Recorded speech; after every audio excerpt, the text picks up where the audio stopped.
Dinosaurs, big ancient bugs, creepy spiders, and scary insects are all cute animals compared to the monsters that lived on Earth about 500 million years ago. For example, here's a creature that swam in the water like a stingray and had 3 eyes. Its mouth was like a pencil sharpener. 2 long claws with forked tips like pincers protruded from its head, and its gills were somewhere in the back. This is not a thing from a sci-fi movie. This is Mosasaur. Its remains are preserved in excellent condition.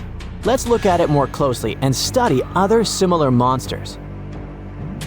The Cambrian explosion. Remember this name. This period is also called the biological Big Bang, the time when a huge number of different living creatures began to appear in the ocean, large, small, and tiny. The ancestors of almost all modern animal groups were most likely born during the Cambrian explosion, which lasted from 541 to 485 million years ago. It was a time when the first truly effective and terrifying predators appeared on Earth. One of them was Mosasaur. It's only the size of an index finger, but you would never want to meet such a creature while swimming in the sea. It's scary to imagine what it could do with its pencil sharpener-shaped mouth. And you probably wouldn't be able to hide from it because, come on, it had 2 eyes on the sides and 1 big eye on its forehead. Mosasaur belonged to a group of arthropods. Scientists called it a sea-moth since it reminded them of a moth. This thing used a flap-like apparatus similar to wings to float in the water like a stingray. This monster was quite creepy, but its appearance may seem familiar because it's a distant relative of modern spiders, crabs, centipedes, and moths. Scientists found several 506 million-year-old Mosasaur fossils, but unlike many other similar finds, these ones have been preserved in excellent condition. The found fossils showed sharp claws, a toothy jaw, and large gills in the tail section. Some parts of the fossil were so clear that they revealed the details of the creature's internal anatomy, including parts of its nervous and circulatory systems and digestive tract. It had jointed limbs like those of modern insects and crustaceans. When this monster swam in the sea, it probably grabbed its prey with long spiked claws sticking out of its head. Many Mosasaur relatives have claws covered with multiple spikes, which help them grab food. But that ancient creature had smooth claws forked at the tips. That is, it grabbed the prey with those tongs, using them like chopsticks, and then brought it to its mouth. Of course, this is an assumption, and nobody saw how this creature actually did it. Unlike many other similar animals, Mosasaur's posterior segmented body was studded with gills. Scientists don't know why this was necessary, but they assume that such an unusual breathing system helped to adapt to an environment with low oxygen content. Perhaps Mosasaur led a very active reproductive lifestyle that required high oxygen consumption. Creepy, dangerous, and reproducing fast. An excellent set of qualities for one of the most dangerous predators of antiquity. But what did Mosasaur eat? It probably caught different types of worms and small arthropods. It's nice to think that this monster lived so long ago and was so small. But what if this creature was the size of a shark and was swimming in the ocean these days? Perhaps it would become a dominant dweller and people would swim much less along the coast. Mosasaur lived in the water but was discovered in the Burgess Shale Rock Formation in the Canadian Rockies. Many mountains on Earth were once the seabed inhabited by strange creatures. One of them was Opabinia. It had 5 eyes, a mouth facing backward, a long trunk and claws instead of a nose. Wait, what? It's too strange even for science fiction, even for outer space. In its eccentricity, Opabinia was perhaps the loneliest creature on Earth. Scientists couldn't find another species that would be similar to this individual until recently. Meet Utaurora. It seems to belong to the same species as Opabinia. Its inch-long body was divided into 14 to 15 furrows. Each of them ended in a pointed flap. Opabinia had the same body, but it's unlikely that both monsters were friends. The difference between their timelines was several million years. It's hard to imagine why these monsters needed such strange body structures. Why haven't modern filmmakers used the design of those animals to create cool space monsters yet? Okay, they were creepy creatures, but what about weird and kinda useless ones? Scientists have discovered Sue, a legless creature with no head turned inside out. Huh? This 444 million year old creature was found in South Africa, north of Cape Town. They called it Sue after the discoverer's mother. In fact, it's some kind of new arthropod species that may have lived in low oxygen waters. This creature was turned inside out, and the outer shell with the legs and head was lost.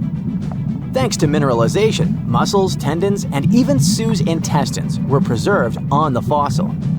It's a great success to find such detailed remains of an ancient creature. However, scientists still can't determine the evolutionary history of this species. They're sure that it was a primitive marine arthropod. Okay, we can see that 500 million years ago, Earth was filled with creepy monsters, which fortunately are now extinct. But what about trees? Were they the same as we see now? Or was there something else? Something creepy? Oh yeah. Scientists have discovered a new kind of living organism similar to a tree or a mushroom. It was gigantic and had a very minimalistic design. Meet the Prototaxites. It's basically just a big stick with a round end poking out of the ground. It was smooth, didn't have the usual tree bark, and looked more like a mushroom without a cap. But scientists have recently found out that it wasn't a mushroom at all. Prototaxites probably belonged to a previously unknown branch of life. Prototaxites is considered to be the first giant organism in the history of the planet that lived on land. It existed about 420 to 375 million years ago during the Devonian period. It was the time when plants began to spread across dry land, forming large forests. Over time, they began to grow leaves and form roots in the ground. Then, the first seed plants appeared. The real colonization of land began. The first arthropods, such as centipedes, arachnids, and other unpleasant creatures, began to walk among those forests. Meanwhile, the water was filled with a huge biodiversity. There was a giant supercontinent on the planet, and smaller parts began to break off it. During this period, Prototaxites towered over the land. Some of these things reached 26 feet high and 3 feet wide. It's like a 3-story house and as thick as a palm tree. But what was it? A plant? A mushroom? Algae, perhaps? Scientists discovered them in the middle of the 19th century, but only in 2007 did they conduct chemical analysis. Research showed that it was most likely a giant mushroom, but in 2025, scientists refuted this conclusion. It turns out this may have been an unknown life form that existed separately from the kingdom of fungi, animals, plants, and protists. Scientists noticed that the inner part of Prototaxites consisted of a number of tubes. There are similar tubes inside mushrooms, but the tubes of that ancient living thing branched and joined differently. They even had a different chemical composition. The main building block of mushrooms is chitin, but the Prototaxites contained chemicals similar to lignin, a substance found in the bark of trees and other plants, and its anatomy differs from the structure of any other organism known to us. What were they doing on Earth? Just chilled and enjoyed the bloom of life? Did they produce some kind of fruit, like a banana with eyes and claws? Scientists don't know. What if it was something that was brought to Earth from outer space? What if they were flowers planted by another civilization? What do you think? Now this bad boy was the size of a husky and could maybe pass for one, except it didn't have any fur and was a top predator with extra long blade-like canine teeth. Ooh, charming. Meet the earliest known saber-toothed animal to have ever lived. It roamed the earth well before the dinosaurs. Scientists made the description of this creature based on its fossils found on the Spanish island of Majorca in the Mediterranean Sea. About 200 million years ago, none of us were around then, the very first true mammals appeared, and they lived right alongside the dinosaurs. But if we trace the family tree of mammals even further back, we'll find an ancient group called theropsids. They didn't look like mammals we have today, but they had some key features that would eventually help define mammals. For example, Therapsids had special openings on the sides of their skulls for jaw muscles, and parts of their jaw bones would later evolve into the tiny middle ear bones that all mammals, including you, have today. So, the new discovery is what might be the oldest known therapsid fossil. The fossil, which doesn't have an official species name yet, belongs to a group called Gorgonopsians. Those guys are more closely related to mammals than they are to any other living animals.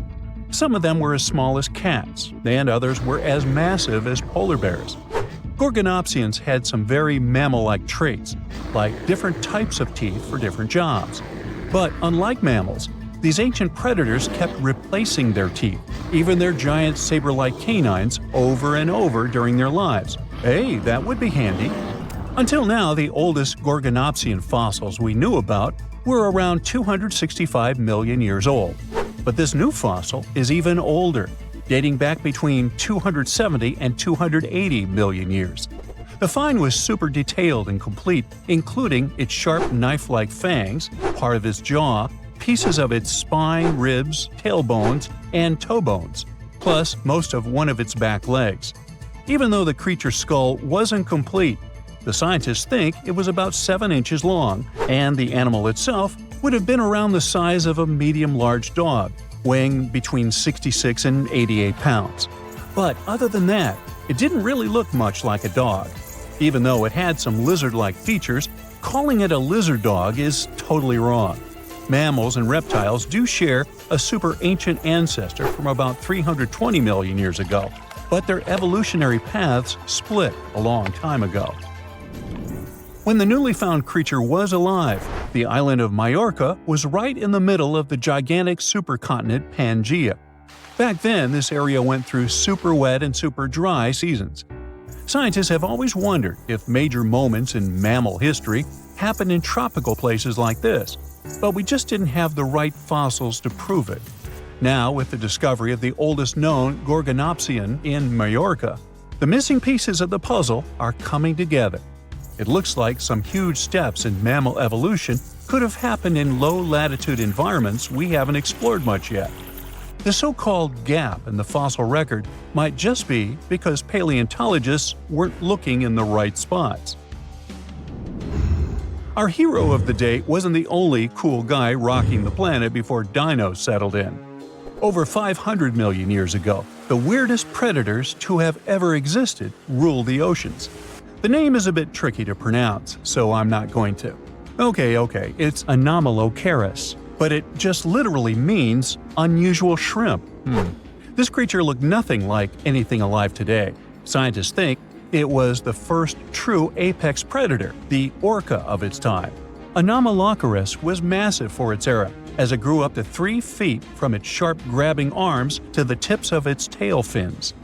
For a while, everyone thought trilobites were its go-to meal, but new research shows it wasn't strong enough to crack open trilobite armor.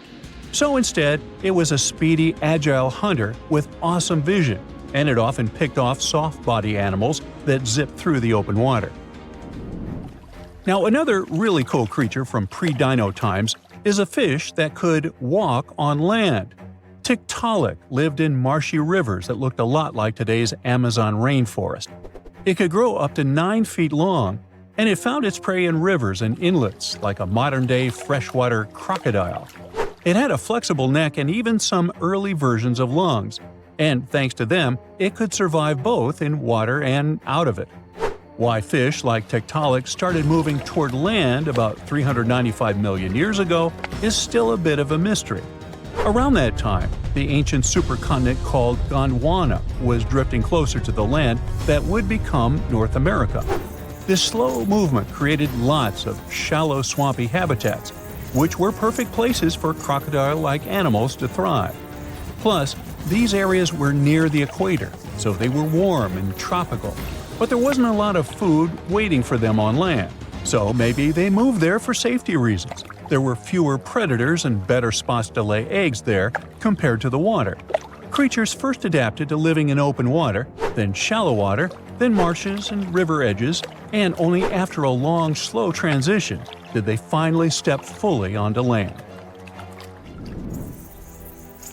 Now, how about a millipede the size of a small car and weighing as much as a large dog? This beauty lived over 300 million years ago in what is now England. Back then, during the Carboniferous period, Earth's atmosphere had way more oxygen, over 26%, compared to today's 21%. Scientists used to think the high oxygen levels were the only reason these creatures could get so big. But back then, they found a new fossil from a time when oxygen wasn't that much higher than today. They discovered it purely by accident, when a boulder split just right and revealed one of the most complete and largest giant millipede specimens ever.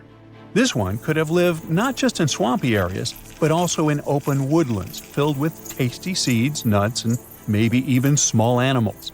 There's a chance that this beast wasn't a slow, plant-munching crawler, but a predator that would snap up whatever it could find. After dominating the Earth for about 45 million years, the giant millipedes eventually vanished. Probably the reptiles pushed them out, clearing the way for the age of the dinosaurs. Now, in case you ever wondered what would happen if you crossed a polar bear with a saber-toothed cat, here's the answer. This guy ruled the southern ecosystems after migrating 7,000 miles across the supercontinent Pangaea around 252 million years ago. It had a tough skin like a rhino's and massive canines, perfect for tearing away huge chunks of meat, and it was an excellent runner. Once it got to its new home, in what is now South Africa, it replaced a whole group of local predators. But its glory didn't last long, as closer to the end of the Permian period, massive volcanic eruptions made the weather patterns change and wiped out about 90% of all species. And because top predators are usually big, slow to grow, and not super common, they often vanish among the first when massive extinction events hit. And that's how our guy here went extinct. Our final creature of the day was a dragonfly that lived around 300 million years ago and had a wingspan of over 2 feet, 6 long, spiny legs, and huge, bulging eyes. Megafauna. This 4-winged giant is most likely the largest flying insect that ever lived, and it easily outsizes today's dragonflies, which are its distant relatives. Like modern dragonflies, Megafauna like to hang out in open areas near ponds and slow-moving streams. But unlike today's dragonflies, it wasn't just catching tiny bugs. This guy was likely the top predator in these open spaces. It used the spines on its legs like a flying trap to snatch prey out of the air, including other flying insects, small amphibians, and even lizard-like creatures. Scientists found the first fossils of Megafauna in 1880 in the coal-rich rocks in France. The fossils were incredibly well preserved and showed off the detailed vein patterns in their wings. Scientists think Megafauna grew so huge because it didn't have much competition from vertebrates, and the air back then, during the Carboniferous period, had a lot more oxygen than it does today. It's a perfect summer day. You're relaxing on the beach, dipping your toes into the cool water, when suddenly, bam! A 56-foot aquatic nightmare rockets from the waves. It's the size of 2 London double-decker buses, sporting about 60 razor-sharp teeth, including bonus chompers on the roof of its mouth. Because why not? This aquatic beast isn't picky about its diet either. Sharks? Turtles? Other sea monsters? Yep, they're all on the menu. Meet the Mosasaur, a group of marine reptiles that ruled the oceans millions of years ago. If you've seen Jurassic World, you'll recognize them as the stars of that epic moment when a massive creature leaps out of the water to snatch a great white shark like it's sushi. That's a Mosasaurus, and it's every bit as terrifying as it sounds. Recently, scientists stumbled upon a fossil of one of those marine monsters in, of all places, Mississippi. Yes, Mississippi, the land of magnolias and catfish. Turns out it's also home to ancient sea dragons.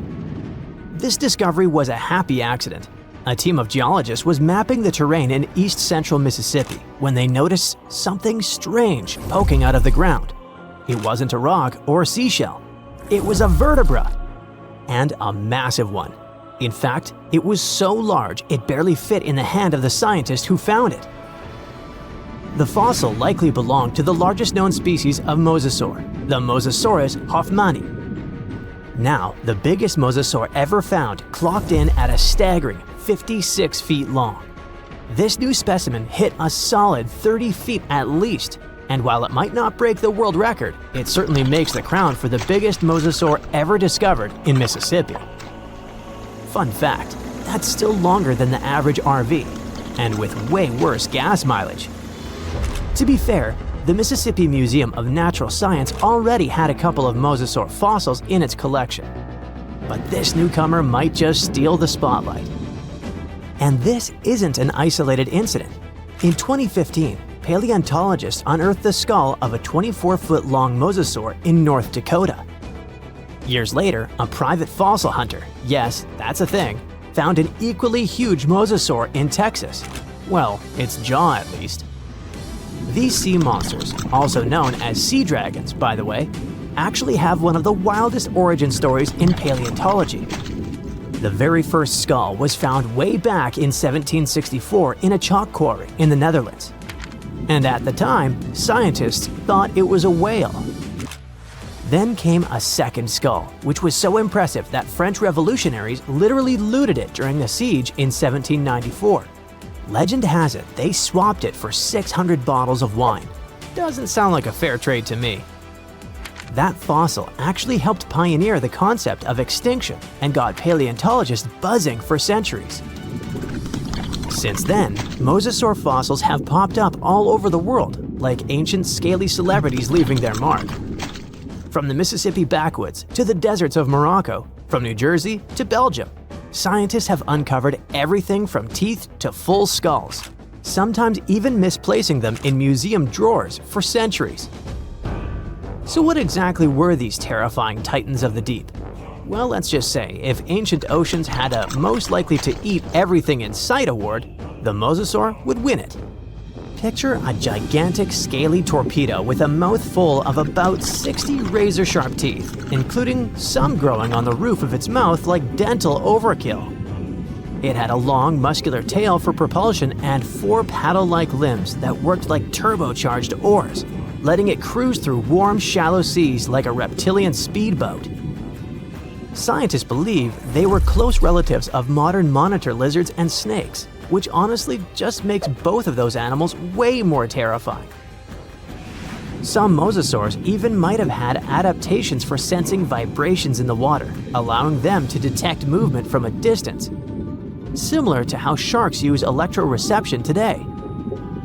Their eyes were well developed too, giving them sharp vision in the dim ocean depths, a key advantage when hunting fast or elusive prey. But what really makes mosasaurs the stuff of prehistoric nightmares is their attitude. They were apex predators, and they knew it. Those sea monsters weren't picky eaters. Fish, turtles, birds, sharks, other mosasaurs. Basically anything that moved was dinner. Fossilized mosasaur stomach contents prove they practiced family dinner in the most metal way possible. If they were around today, your beach day would be a lot more exciting, and probably shorter. These guys were so intense, they dominated the whole world. It's safe to say, mosasaurs were the undisputed rulers of the late Cretaceous oceans. And like today's orcas or great white sharks, they probably used ambush tactics, sneaking up on prey from below before striking with explosive force. Bite marks found on the fossilized bones of turtles and even other mosasaurs suggest intense underwater battles worthy of a blockbuster movie. But how did one end up in Mississippi of all places? Well, rewind the clock about 80 million years and you'll find part of North America underwater. A vast shallow sea known as the Western Interior Seaway split the continent in two, running from the Gulf of Mexico to the Arctic Ocean. It was warm, teeming with life, and yes, crawling with sea monsters. This prehistoric seaway was a watery wonderland. Imagine long-necked plesiosaurs gliding through the water, birds with teeth diving for fish, and oysters the size of car tires clinging to reef-like structures.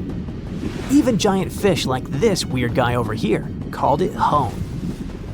This ancient inland sea stretched over 600 miles wide in some places, but it was no more than a few hundred feet deep, making it ideal territory for predators like Mosasaurs to thrive. The shallow depth also meant that their prey had few places to hide, turning the seaway into a prehistoric buffet. But the western interior seaway wasn't a permanent fixture. As the Rocky Mountains rose, the seaway slowly disappeared. Over millions of years, it transformed from a shallow ocean to swamps and then to dry land. Today, what was once an ocean is now the Midwest, complete with cornfields, cows, and the occasion mosasaur vertebra hiding in the dirt. Now, this wasn't exactly the end of the mosasaurs. Sadly, even these monsters couldn't outswim extinction. Those massive sea beasts met their watery grave around 66 million years ago, when Earth got an unwelcome visitor, a 10-mile-wide asteroid. When that space rock slammed into what is now Mexico's Yucatan Peninsula, it unleashed destruction on a planetary scale. The impact triggered massive tsunamis, set forests ablaze, and shot so much debris into the atmosphere that sunlight was blocked out for months, maybe even years. This impact winter plunged Earth into a deep freeze. With sunlight gone, plants couldn't photosynthesize, and the food chain collapsed like a house of cards. On land, plant eaters starved, and predators like T-Rex soon followed. About 75% of all species on Earth disappeared. But don't think the oceans were a safe retreat. The seas were hit just as hard, if not worse. First came the mega tsunami that devastated marine life along coastlines. Then, the real villain arrived. You see, without sunlight, phytoplankton, those tiny microscopic plants that serve as the foundation of the marine food web, perished. With them went zooplankton, small fish and filter feeders. And when the buffet dried up, the big predators like the mosasaurs went hungry. No food, no future. With plunging temperatures and ocean acidification, even the ocean's top predators couldn't survive. Mosasaurs, along with plesiosaurs and ammonites, were wiped out in the blink of a geological eye. So ended the reign of sea monsters. The good news is that you can now swim at peace knowing that no sea dragon will ever come at you. I mean, it's a bummer that they went extinct, but let's be honest, beach days are way more relaxing without 56-foot lizards crashing the party. Ooh, from giant spiders to venomous snakes, we all get freaked out by Australian creatures. Yeah, me too. But newly discovered fossils show that things were way more dangerous 120 million years ago, when this land was completely ruled by massive razor-clawed megaraptors. Yeah, I'm glad I wasn't around then. These dinosaurs were about 26 feet long and walked on two legs, just like the famous T-Rex. They were fast, fierce hunters, with a superpower: their hug. Yep, their massive, muscular forearms had huge curved claws, perfect for grabbing and holding onto prey. Uh-oh. They would wrap their arms around their poor victims, just like a hug, and trap them with no chance of escape. And even though their teeth were quite small, they were still sharp enough to rip through flesh. The first time we heard about megaraptors was in the late 90s, when a paleontologist discovered their fossils in the region of Patagonia, Argentina. Since then, no one has ever found a complete skeleton, only fragments. But probably the most important one yet was uncovered in Australia at the beginning of this year. Researchers were exploring Victoria's stunning coastline when they stumbled upon megaraptor fossils. First, they spotted bones from its lower legs and a few vertebrae washed up on the beach. Even though they were working with just a couple of fragments, a deeper analysis confirmed that these belonged to a megaraptor. And not just any megaraptor, it was the oldest one ever discovered. This discovery gets even more exciting because it adds weight to the theory that these dinosaurs might have originated in Australia. But we already knew that they roamed the land down under since early 2023, when researchers found the top of a megaraptor skull in the country. So let's rewind a bit. We first found their remains in Argentina, right? Right. But then, years later, researchers found fossils of the same family of dinosaurs on the other side of the world, in Australia. If the ones in Oceania were older, how did these creatures end up in South America? Of course, they didn't fly there. They didn't cross continents by swimming either, although there is a theory that they could swim. Remember, we're talking about the dinosaur era, which happened millions of years ago. And back then, Australia and Argentina were actually pretty close. Basically, they were one. Both lands were part of the supercontinent known as Gondwana, and they were connected through Antarctica. Wait, but wasn't this path freezing? I mean, yeah, these dinos had to pass through Antarctica to get to their destination, but they weren't freezing their tails off. This all happened during the mid-Cretaceous period, when the weather was super warm. Back then, the poles were covered in plants, not ice. So let's just say they took full advantage of the good weather to make the crossing. Now, about 180 million years ago, Gondwana started to break apart. At some point, Australia drifted away from the supercontinent, cutting it off from other landmasses, including South America. That's why the same dinosaurs showed up in completely different parts of the world. Mystery solved. Now, let's get back to that recent discovery. The researchers didn't just find a few traces of megaraptors on the beach. In total, they uncovered 250 dinosaur bones at the site, but only 5 of them were really important. They belonged to 3 different species of dinosaurs that, as it turns out, all lived in Victoria at the same time. So yeah, we've already talked about those first 2 bones. They were from the megaraptor. Next, we have a shin bone from a Onenlagiine. That's my best shot at pronouncing it. It's a dino also known as the southern raptor. This is a type of dromaeosaur with a long snout. And the last 2 shin bones of different sizes came from a Carcharodontosaurus, whose name means shark-toothed lizard. This one is a particularly big deal for 2 reasons. Number 1, it's the first evidence that this species lived in Australia. And number 2, it was small, and that is pretty surprising since we've always thought of this species as being massive. Fossils found in Argentina, for example, show this dinosaur reached a length of about 36 feet. But the one in Australia was much smaller, measuring only around 6 to 10 feet long. And that's still plenty big. Basically, what we're saying is that the way predators were ranked in these 2 parts of the world was completely different. In South America, Carcharodontosaurs grew to massive T-Rex-sized giants, towering over megaraptors and dominating the landscape. But in Australia, it was the complete opposite. There, huge, powerful megaraptorids roamed the land alongside smaller Carcharodontosaurs. So the predator dynamic was different. And all of this just shows how unique the ecosystem in Victoria was back then. Although isolated dinosaur bones have been found in Western and South Australia, most of the fossils come from the eastern part of the country, like Queensland. And there, researchers dug up something really, really rare – a well-preserved dinosaur skull. The study shows that this bone belonged to the 4th discovered specimen of Titanosaur. This group includes those massive long-necked dinosaurs. They look like the Brachiosaurus, but some of them were even bigger, reaching 120 feet long. The skull, discovered in 2018, belongs to this guy, whose pronunciation is above my pay grade, and the research points out that it roamed the Earth around 98 million years ago. Thanks to this find, scientists were able to recreate, for the very first time, what its face might have looked like. Probably after checking out the illustration, they thought, hey, it looks a lot like its cousin.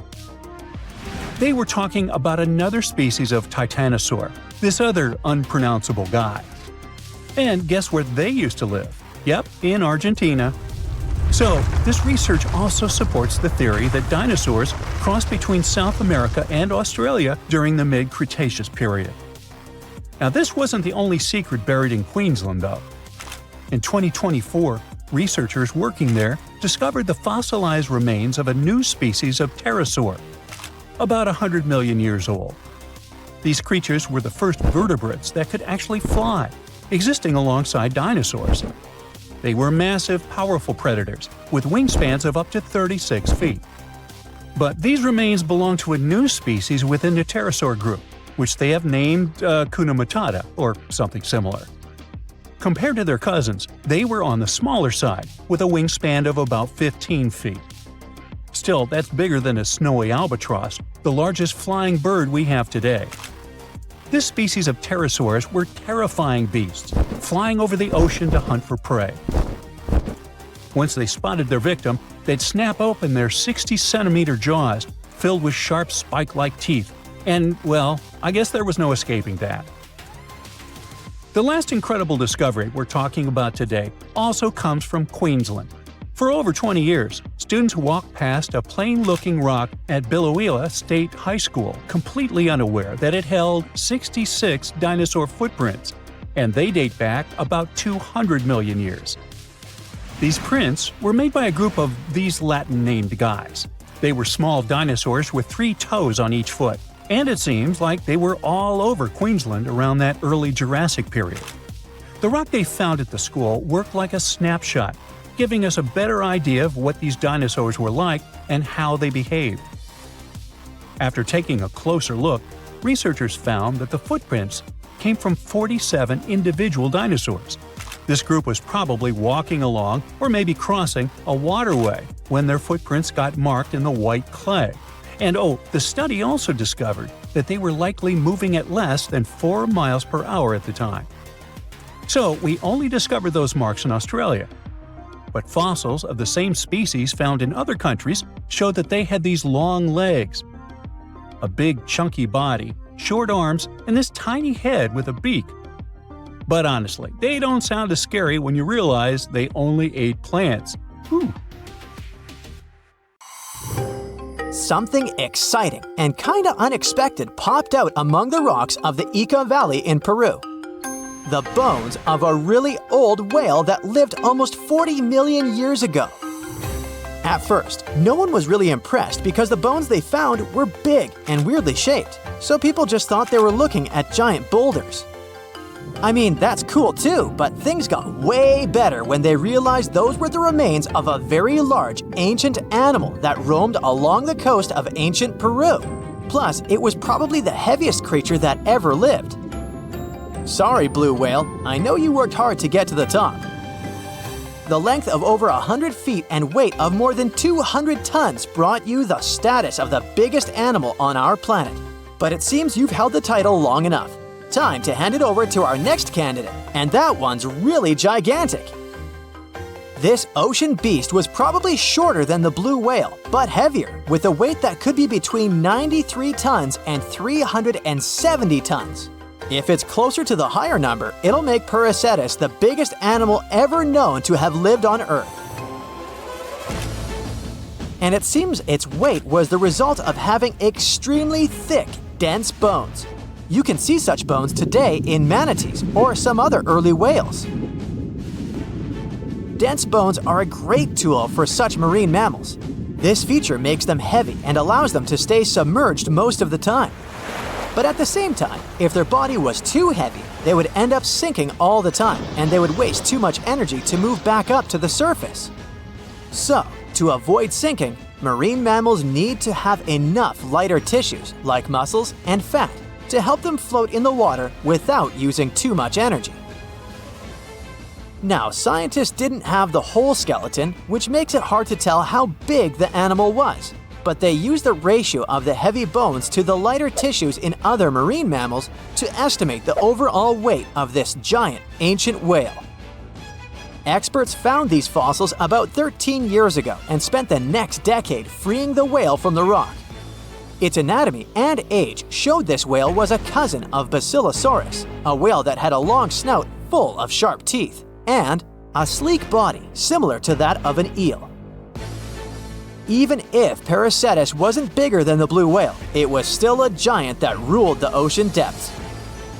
Unlike modern whales, there's a possibility that this ancient fellow was a predator that liked to go after bigger prey. And this also changes how we see the history of whales. Scientists used to think these magnificent creatures became really big about 5 million years ago when they started eating lots of small creatures. But here's the proof that giant whales existed even before that. But it's still unclear how this whale managed to find enough food to sustain its enormous body. Plus, it's still hard to tell what exactly this ancient creature had on its menu. It was pretty large and not such a fast swimmer, so it's possible it searched for food in shallow waters. Then it probably ate crustaceans, clams, or some other small animals hiding in the sand. One theory says it was a scavenger, which basically means it munched on remains of everything that would come its way.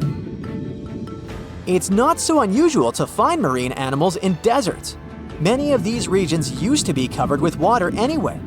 The Sahara in Africa is a perfect example. About 50 to 100 million years ago, this was not a dry desert, but a shallow saltwater body called the Trans-Saharan Seaway. The land is not wet there anymore, of course, but people who lived in that area knew about it because they used to find old shells across the desert. The sea was about 164 feet deep. That sounds enough for a nice swim. Some would say this area looked like modern Puerto Rico, with lots of sun and shallow water. Mangrove forests were a common thing as well as seafloors covered with mollusks, like snails and clams. The marine sediment that was left behind after the sea had dried up is full of different fossils. And the animal that lived in that ancient underwater world didn't look friendly. Plus, they were much bigger than their relatives from modern times, so a regular-sized human would end up as a snack, not even a whole meal. Normally, when animals live on small islands, they can become much bigger than their relatives from the mainland. This is something we call island gigantism, and it happens because there are more resources or fewer predators on islands. Maybe the same thing happened in the Trans-Saharan Seaway. Even though it wasn't an actual island, the water moved in and out, which created little pockets of water. And specific conditions in these pockets might have helped animals grow bigger. So we're talking about giant sea snakes, catfish, and fish that no longer exist today. One had incredibly strong jaws, and the animal used them to eat hard things and even crush shells. Their teeth showed they were fierce predators other animals had every reason to be afraid of. They went through some changes when it came to diet, similar to some types of piranhas. And the competition to get to the top of the food chain wasn't a joke. Not when there were also such large predators as sharks, crocodiles, and ancient relatives of elephants. Sahara went through different phases.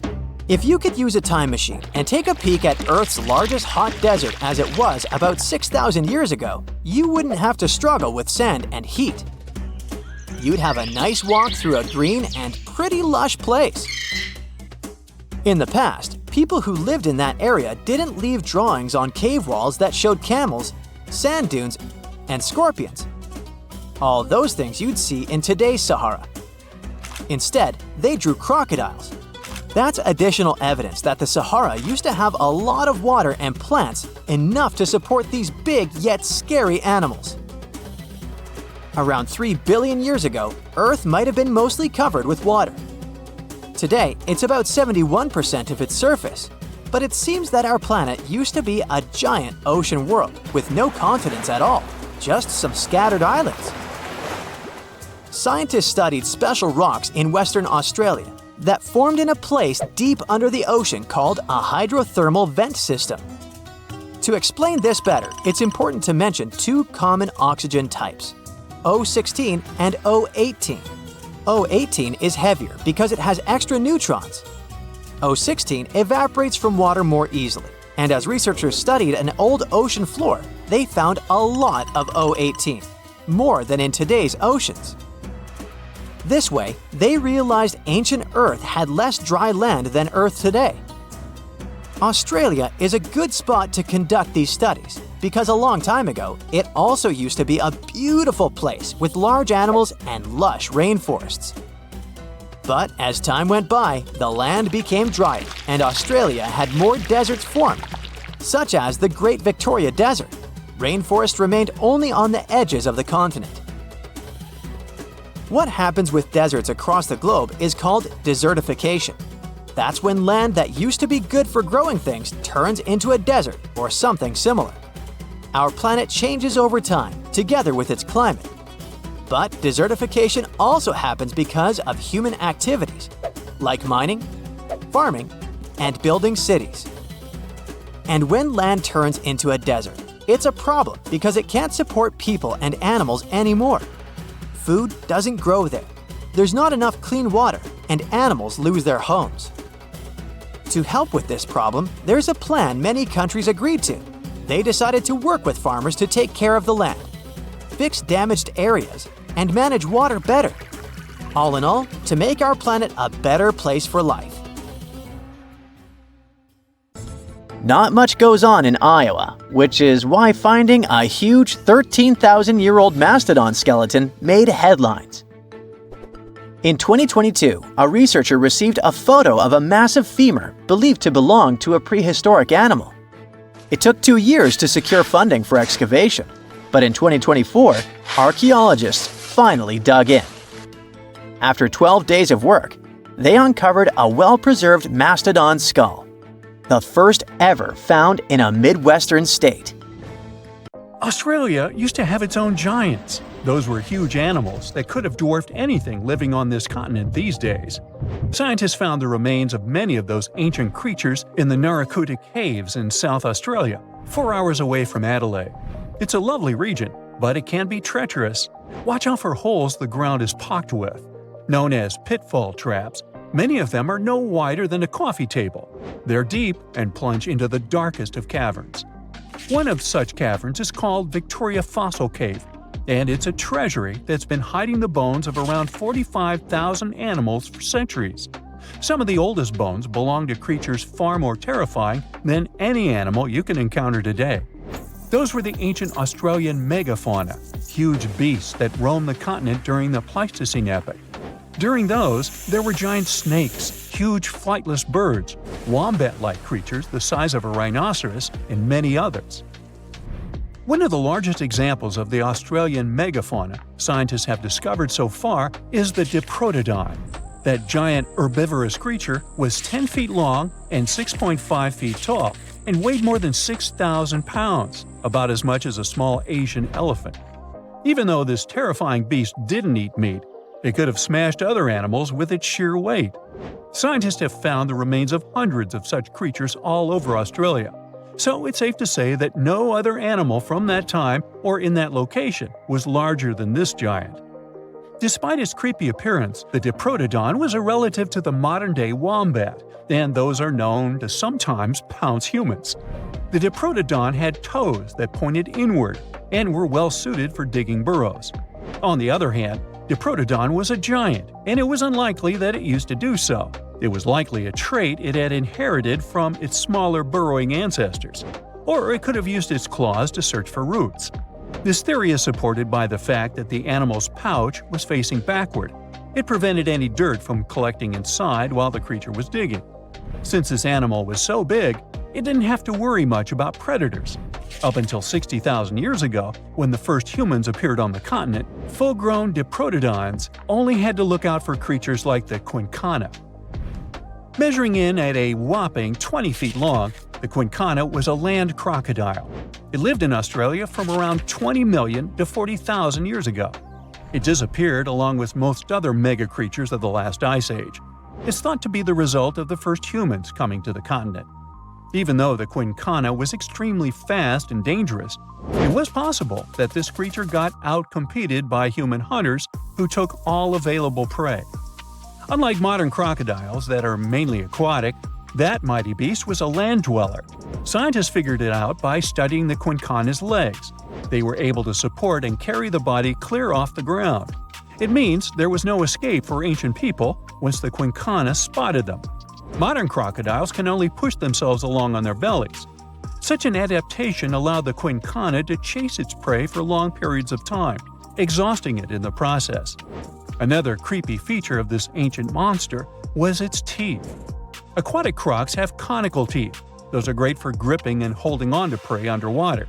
But quincana had knife-like teeth, ideal for slicing soft-bodied animals like, mammals.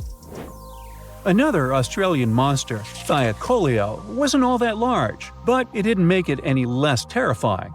It was still among the top predators and the biggest carnivorous animals in Australia. This creature was a true oddity of nature, even by prehistoric standards. First, its teeth resembled not those of a regular predator, but those of a rodent. Its front incisors were enlarged, taking the place of canines. Premolars were also shaped like blades. They were used for cutting flesh and bone. At first, scientists thought that Thylacoleo used those teeth to eat nuts and fruits. But later, a study showed that the use of such teeth was better suited on necks and spines. Uh-oh. The jaws of this ancient creature were immensely powerful. A 220-pound Thylacoleo had a bite force similar to that of a present-day 550-pound lion. It means that the animal could easily bring down prey much larger than itself. Then there was Thylacoleo's tail. It had strong muscles which provided the animal with the ability to use the tail as support when tackling large prey. The Thylacoleo had retractable claws, and this feature is very uncommon among marsupials. It allowed the animal to keep its razor-sharp hooks from getting blunt and could help it get a better grip on its prey. Scientists are quite sure that, like today's leopards, the Thylacoleo could climb trees and jump on other animals from above. It was done so fast and stealthily, they never knew what hit them. The creature's rear feet support this theory. The first toe there was reduced, but the foot had a rough pad like what modern-day possums have. It allowed them to have a better grip while climbing. Right after scientists found the first skull of the Meliolania, this animal was classified as a lizard. That's why its name translates to small groomer. But after they discovered more complete fossils, it turned out that the Meliolania was a giant turtle. But that's not all. It was one of the largest land turtles to ever have existed. The main reason researchers initially believed the creature to be a lizard was the fact that its skull was adorned with a series of spikes. It's something the modern-day horned lizard can boast. But even after discovering the true nature of the Meliolania, scientists still don't know how to properly catalog it. It might have been a creature that folded its neck under its spine, or it could have folded it to the side. Beside those defensive mechanisms on its head, the Meliolania was also equipped with a spiked tail, which was probably used to prevent predators from attacking the animal from behind. Most species of the Meliolania disappeared around 2,000 to 3,000 years ago because of humans who hunted them to extinction in both Australia and on the surrounding islands. It took around 2 centuries for these turtles to go extinct in that region of the globe. The Megalania was a giant Australian lizard that existed at the end of the Pleistocene epoch. It looked like a Komodo dragon and the Australian monitor lizard, which are both believed to be Megalania's closest living relatives. Fossils tell us that the ancient animal was anywhere from 15 to 26 feet in length. Ow! The youngest fossil remains of this ancient Australian monitor lizard date back to about 50,000 years ago. The first indigenous settlers must have encountered Megalania, which led to the lizard's extinction. Originally, scientists thought that the Megalania was the only member of the genus Megalania, but these days it belongs to the genus Varanus, which means that the prehistoric creature is closely related to other Australian monitor lizards. Our next giant creature on our list was once dubbed an ostrich on steroids. I mean, look at it. It was the last of the thunderbirds to go extinct in Australia. The Genyornis lived on the continent at the same time as early humans. They might have coexisted for 15,000 years or so before the huge bird eventually disappeared. This theory has some proof. The bird's fossils found along with human artifacts. Some cave paintings also depict flightless birds similar to the Genyornis in size and shape. Although it wasn't the largest bird in Australia, the goose-like creature was still as tall as a grown-up man and weighed around 550 pounds. Even a modern-day ostrich can be dangerous if it feels threatened. Imagine meeting its giant prehistoric relative. Scientists are still arguing about its diet. Many believe the creature was an herbivore, but there's still a chance that the Genyornis was a partial scavenger. Its small, stubby wings and powerful hoof-like legs hint that the bird could have been a plant eater. But its huge beak and exceptionally deep lower jaw evoke suspicion. Such features are highly unusual in birds. A piece of whale rib has recently been found in a North Carolina mine. Not a big deal, some might think. Hey, why can't a whale be a miner, right? But this fragment offers scientists a unique glimpse at the interactions between prehistoric sharks and whales from around 3 to 4 million years ago. The thing is, 3 tooth marks embellish the rib. That means that the whale was once badly bitten by an animal with a super powerful jaw.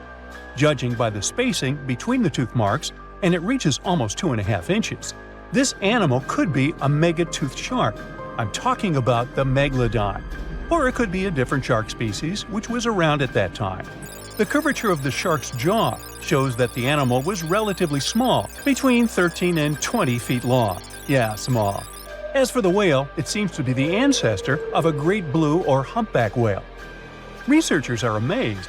You don't usually expect to find evidence of animal interaction and behavior preserved in the fossil record. After examining the sample carefully, they concluded that the shark must have gone away with a mouthful, but the whale had survived because most of the fossil fragment is covered with what is known as woven bone. It quickly forms in response to localized infection. Such bone isn't particularly strong, and later the body remodels it into compact bone tissue. But it takes time. The presence of this bone means that the healing was incomplete and the whale passed away 2 to 6 weeks after the unfortunate encounter. On the other hand, its demise could have been unrelated to the infection and injury. Only a handful of fossils show such kinds of interactions between ancient animals. You can often find bite marks on fossils indicating where the animal passed away and its carcass was scavenged. But this fossil is one of a few examples that not only show a wound inflicted by another animal, but also demonstrate that the prey survived. All fossils are exciting for paleontologists. Yes, they need to get out more. But some might look terrifying to regular people. For example, look at this picture of tentacle arms and octagonal-shaped heads.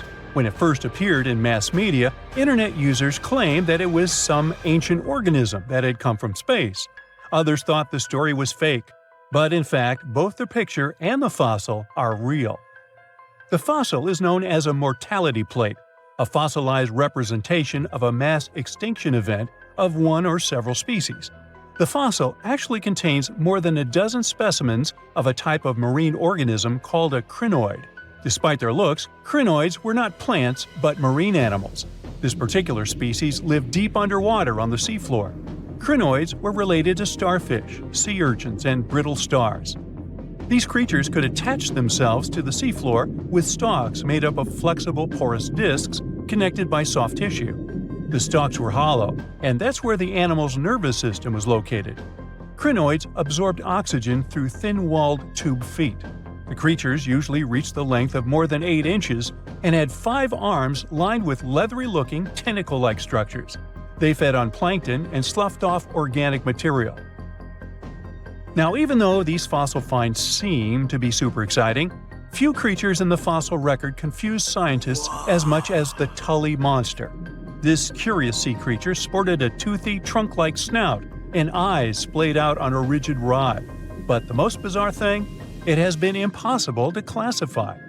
Researchers have been considering a variety of organisms, for example, segmented worms, swimming slugs, and primitive eel-like creatures, since the monster was discovered in 1966.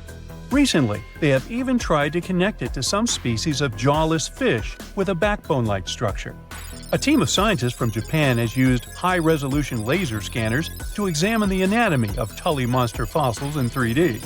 They concluded that the enigmatic fossil might be an invertebrate after all, and still, the true identity of the creature remains elusive. In the 1950s, amateur fossil hunter Francis Tully found a ghostly imprint of a torpedo-shaped organism with a huge tail fin in the Mizon Creek fossil beds in Illinois. Tully had never seen anything similar to the torpedo structure. He took his find to Chicago's Field Museum of Natural History. Paleontologists working there were baffled as well. Since then, scientists haven't been able to determine where the creature fits on the phylogenetic family tree, or where they should spend Thanksgiving. In 1741, an explorer and captain named Vitus Johansen Bering led an expedition to map the coast of Alaska. The ship he was on got shipwrecked on what later became known as Bering Island, and they got hungry. Half the crew survived thanks to the discovery of an extremely large sea cow. With the meat of these animals nourishing them, the sailors managed to build a small ship from the wreckage and return home. On their way back, a scientist who was among them spent his time documenting the animals and plants they had found. The sea cow was particularly interesting because without it, the crew wouldn't have survived. These animals were more than 26 feet long and weighed around 10 tons. All sea cows are member of the order Sirenia, marine mammals more closely related to elephants than cows. The scientists describe them as having black skin, a small head, and stubby forelimbs. Those sea cows floated on the water's surface, munching on kelp. After the information about these animals became widespread, sea otter fur trading expeditions made use of that convenient depot en route. Sea cows were docile and could be easily hunted. Long story short, within 27 years after the scientists mentioned those animals, they were driven to extinction. But it's not the saddest part. The fossil record reveals a much deeper and darker history. Fossils of sea cows have been discovered all over the world, from Japan to Mexico. It means that the animal once thrived in the vast kelp beds around the entire North Pacific Rim. That small population discovered by the expedition was probably the last remains of a once much larger and way healthier population. More likely, Aboriginal hunting had already reduced the numbers of these animals to near extinction levels, and the final blow came from Western hunters. The living close relatives of those ancient sea cows are rarely hunted today. Still, they're under threat of extinction themselves. To some, this amazing fossil might look a bit disturbing. Slaves' lentils are fossils that belong to animals called nummulites. They lived and thrived in a warm, shallow sea covering part of Egypt around 40 million years ago. The name nummulites hints at the fact that larger specimens resemble coins, and in Egyptian folklore, they're even referred to as angel's money. These creatures have a simple, single-celled structure, which contrasts with their super intricate skeleton. Look at this series of spiral overlapping whorls. Each whorl is divided into countless tiny chambers.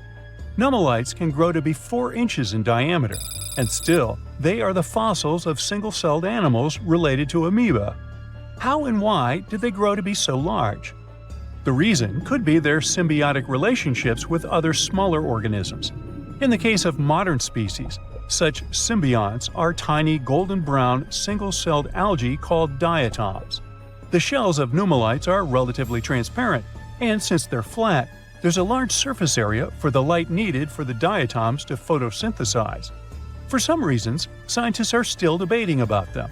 The presence of plant symbionts in animals dwelling in the sea encourages the growth of a calcareous skeleton in hosts.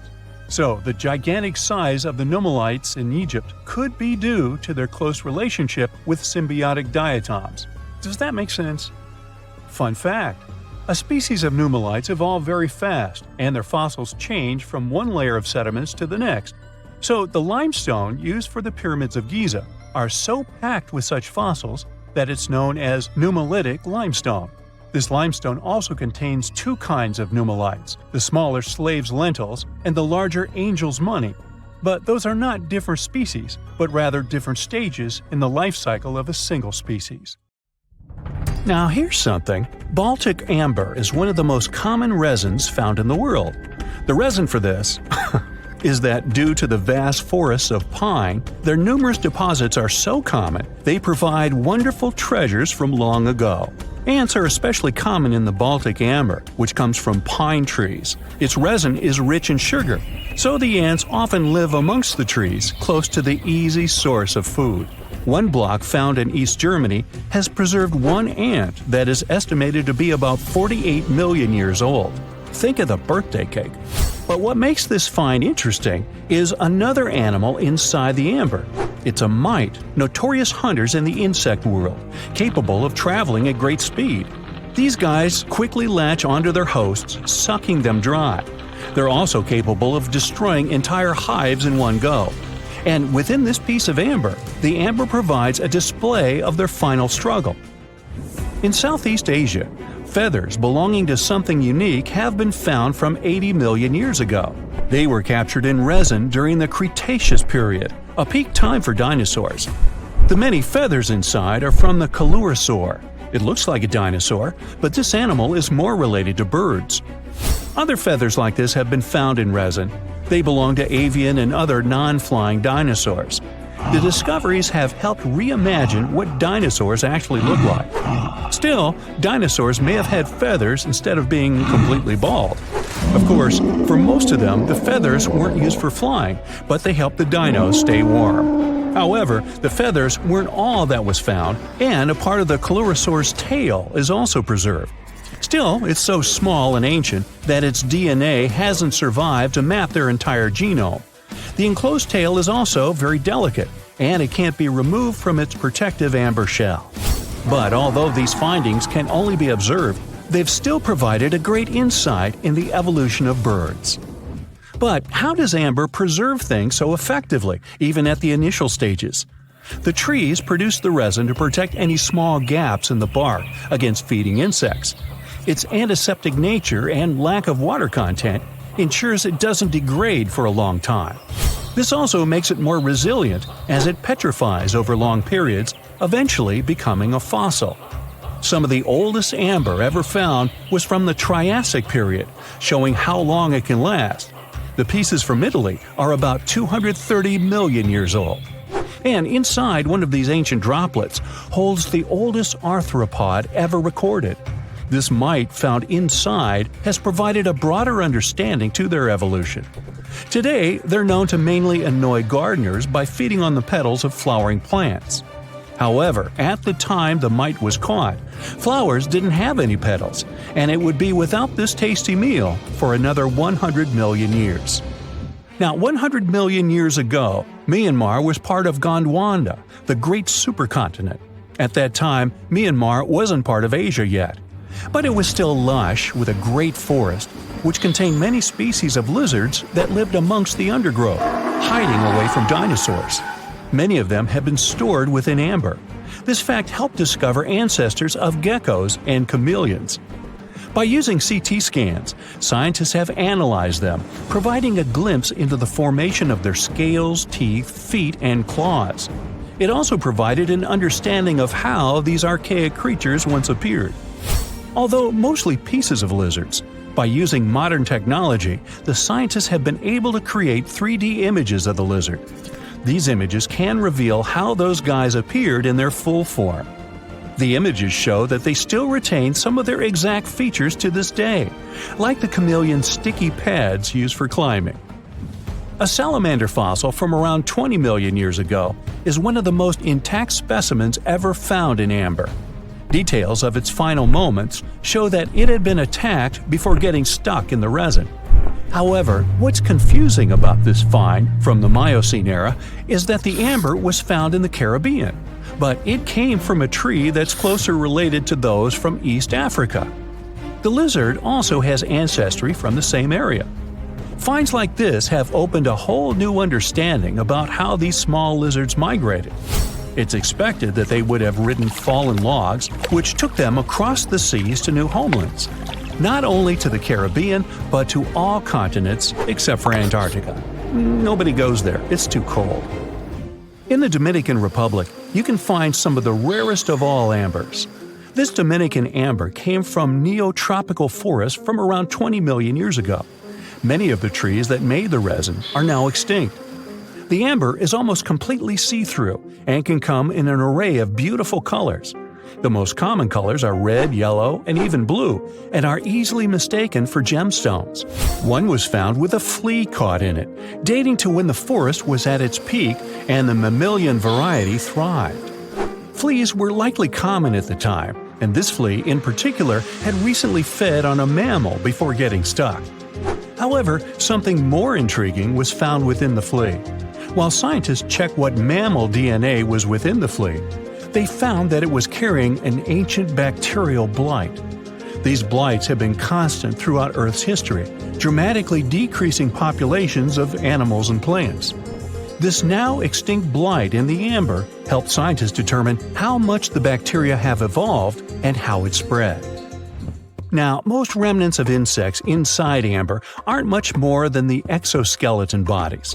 But with some found in Myanmar, they were so well preserved that even the color of the insects is still intact. Colors in nature appear in 3 different ways.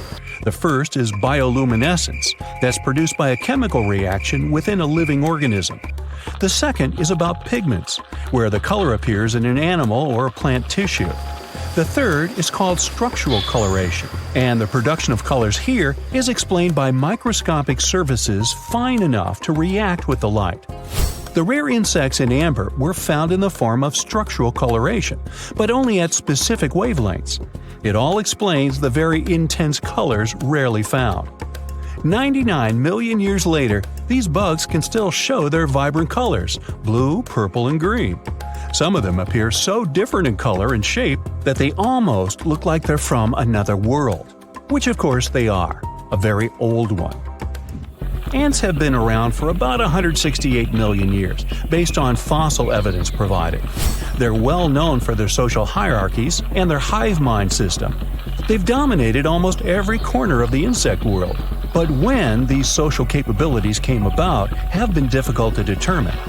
Yet, recently, amber dated from 100 million years ago has shed some light into their evolution.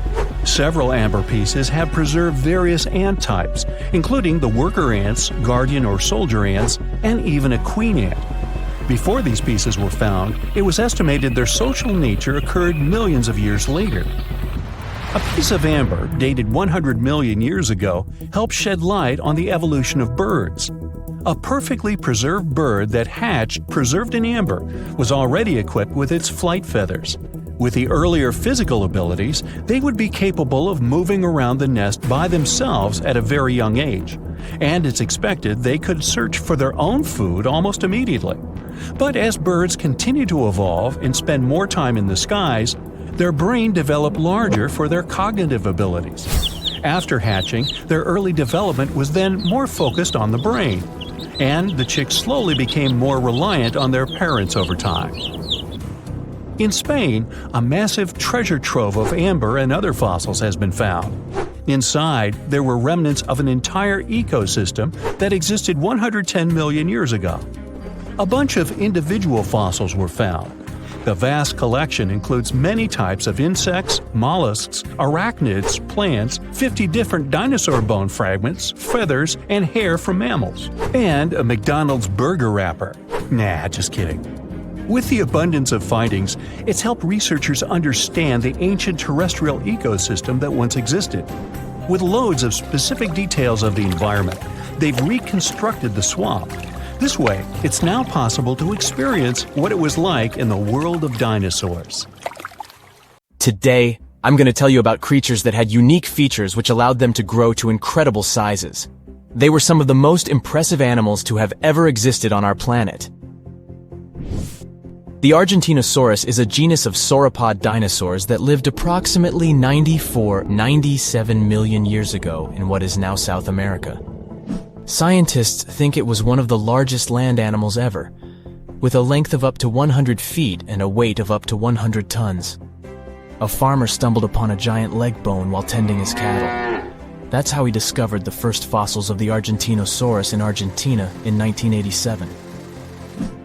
Further excavations uncovered more bones, revealing a massive dinosaur that would have dwarfed most other animals of its time. The Spinosaurus, meaning spine lizard, is a genus of theropod dinosaur that lived around 97 million years ago in what is now North Africa. It is believed to be one of the largest carnivorous dinosaurs to ever exist, with a length of up to 60 feet and a weight of up to 23 tons. The Spinosaurus is known for its distinctive elongated sail-like structure on its back.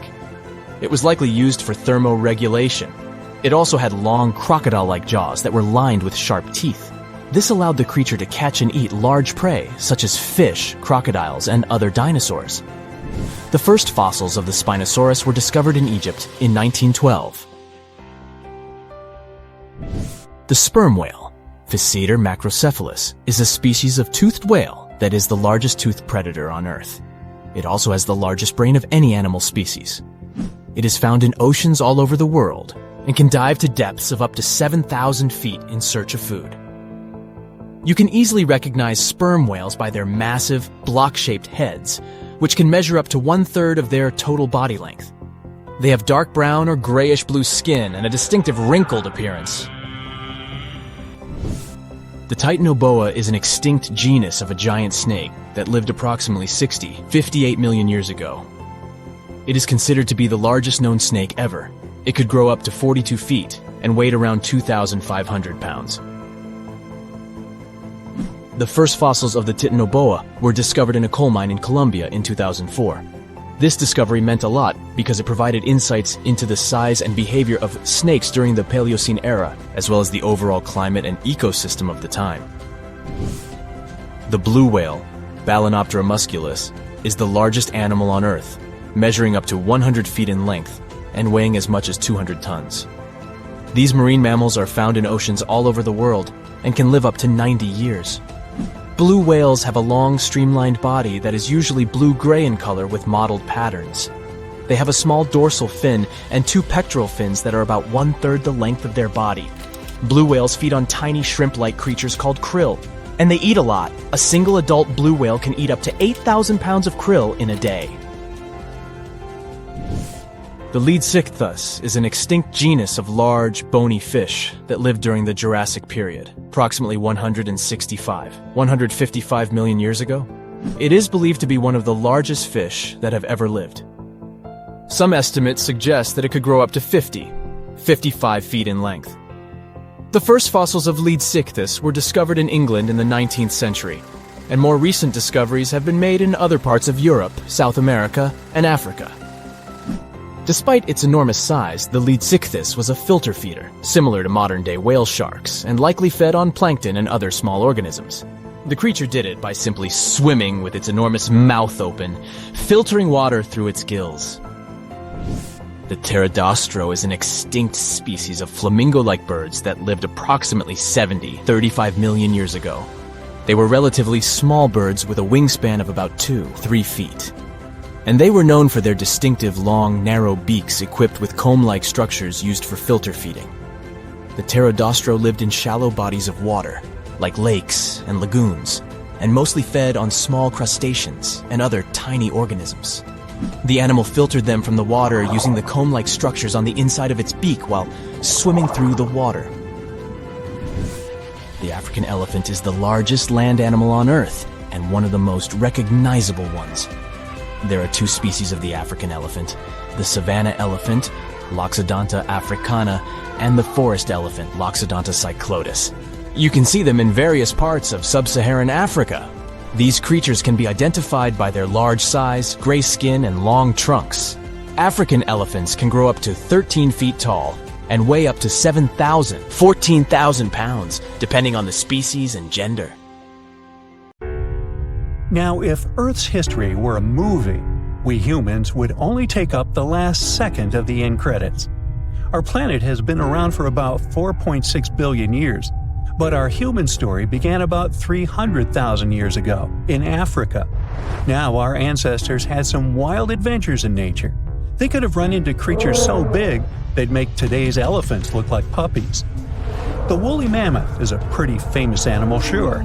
His cousin, though, the Colombian mammoth, not so much.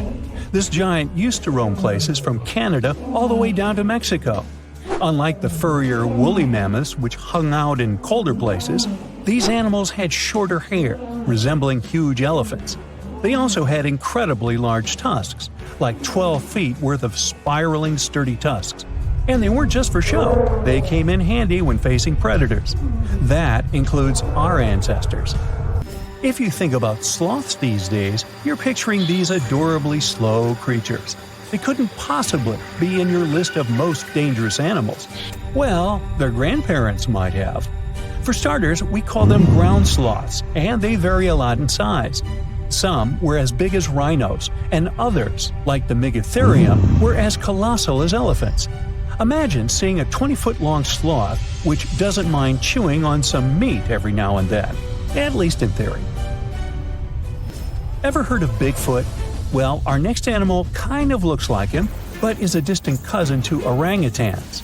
Meet Gigantopithecus, the largest primate to ever call our planet its home. Standing tall at 10 feet and weighing more than 600 pounds, these animals were amazing to look at in real life. Unlike Bigfoot, they weren't constantly hiding. In fact, it's believed they were peaceful and gentle creatures. Sadly, they faded away about 100,000 years ago, mainly because their food sources slowly became unavailable. Those lush, fruity forests they called home eventually turned into dry grasslands. Next on our list is the cave hyena. Weighing a chunky 250 pounds and standing 3 feet tall, these beasts were as long as a grown-up lying down. What's even more interesting about these creatures is that they loved hanging out in groups. A pack could be as big as 30 of these animals, which meant they could easily take on even the biggest, heaviest mastodons. Our ancient families would have needed to stay alert around these hungry specimens. Sadly for these hyenas about 20,000 years ago, their numbers started going down. Soon enough, they completely disappeared from the planet. Quick pop quiz. What's called a tiger but isn't really one? It's the saber-toothed tiger. I mean, sure, they belong to the feline family, but they aren't technically tigers. First appearing around 42 million years ago, in July I think, many of their kind were gone before we even showed up. However, early Americans might have bumped into a couple of specimens from this group. If that really happened, it would have been quite the encounter. Think of the biggest wild lion today or the hefty Siberian tiger. These big cats also had some incredible features hidden in their fur.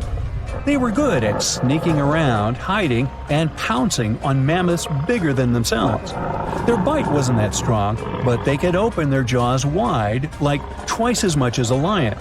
And although their teeth were a bit on the weak side, they had buff forearms to pin down their dinner, giving those big fangs a purpose. Not the kind of kitty you'd want to play with.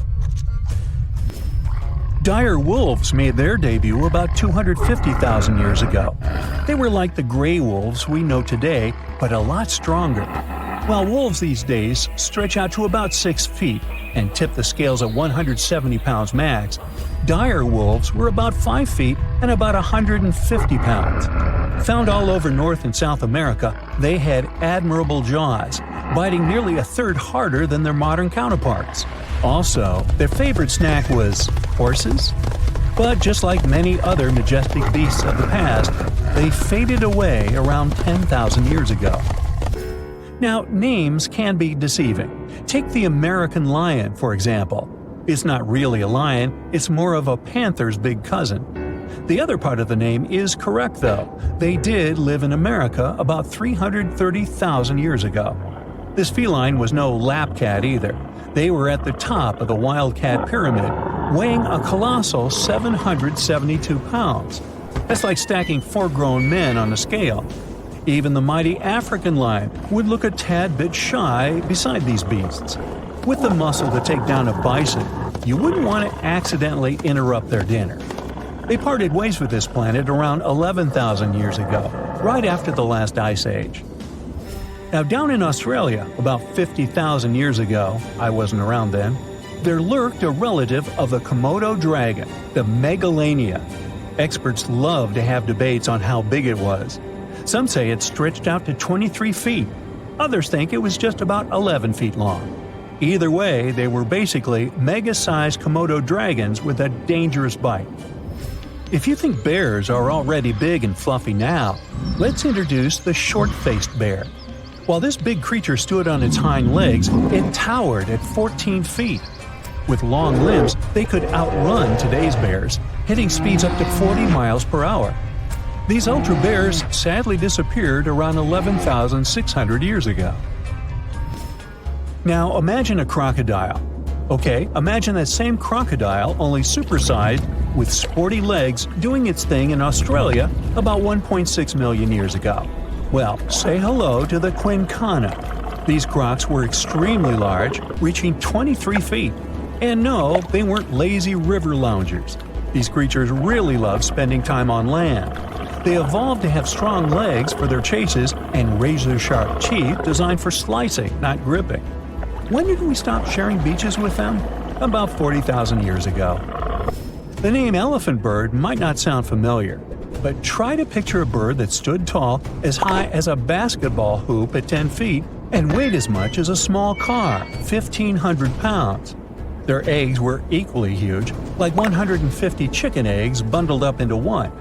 Now, as amazing as these birds sound, there's a lot we still don't know about them. They're hard to study, as most extinct animals are. Still, some recent studies have given us some clues. Scientists have been examining ancient molecules from their fossilized eggshells. It's an awesome piece of evidence, since these birdie shells were thick, preserving precious DNA inside.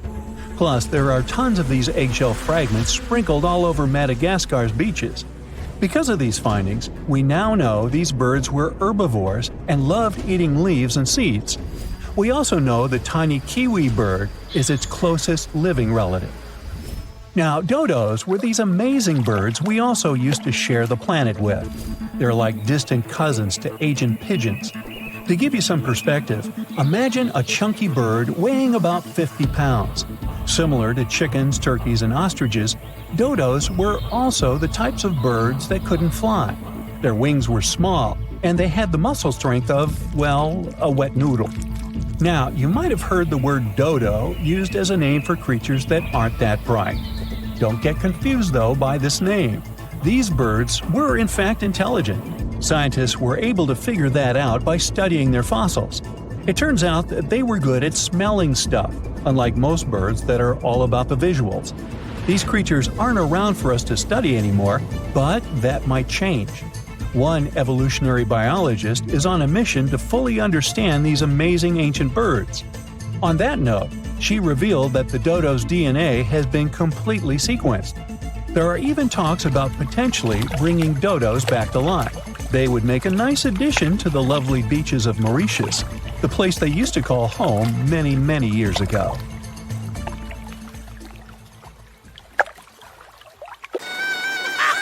Ah, that's funny. Well, everything is when you're a giant hyena, Pachyrhinoceros. If you want to picture how animals from ancient times look like, just imagine them way bigger with larger and sharper teeth.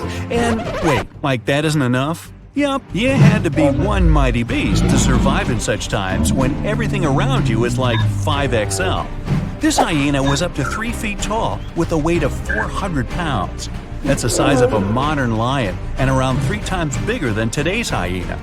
The ancient one also had shorter legs, which is also the reason plenty of prehistoric creatures went extinct. Over time, they ran out of food, but couldn't run fast or long enough to catch prey. Also, they couldn't escape quickly enough if there was some bigger guy nearby.